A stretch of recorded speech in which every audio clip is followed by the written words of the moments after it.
एक बारी की बात है, पहाड़ी बाबा जो है वो नर्मदा नदी के पास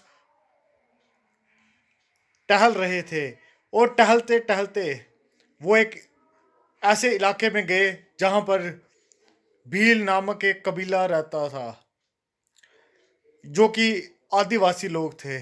वो आदिवासी लोग मैटों से बने हुए कुछ कपड़े पहनते थे अपने शरीरों पर को ढकने के लिए। जब उन्होंने देखा कि कुछ अनजान लोग आए हैं तो उन्होंने घेर लिया और साधु बाबा के सामान की तलाशी ली और अपने चीफ के पास ले गए जो उनका हेड था।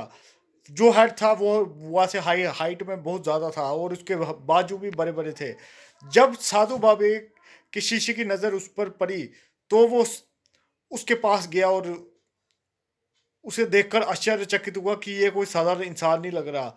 इ पर ऐसे जो कबीलों का सरदार था उसने अपने साथियों से कहा कि इन्हें दूर-दूर रखो और उसने अपने साथ कबीलों के बाकी लोगों से भी कहा कि दूर रहो। जब शिवरात्रि आई तो फिर उन्होंने उस कबीले के सरदार की पूजा की शायद भगवान शंकर के साथ, क्योंकि कबीले वाले लोग जो है वो शिव भगवान को मानते थे। तो इतने में उस पहाड़ी बाबा के शिष्य ने पूछा कि आप कौन है?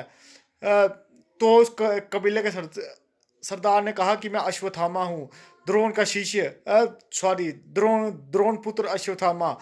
मुझ पर देखो टाइम का कोई असर नहीं हुआ, जबकि मेरे साथी जो थे वो मैं उन्हें कई योनियों में भटकते हुए देखता हूँ, जैसे जानवर, पक्षी, इंसान जो अपने कर्म करता है अच्छे या बुरे, उसी के जरिए वो इन इंसान की योनियों में भटकते रहता है। इसलिए इंसान को सोच समझकर अपना कर्म करना चाहिए।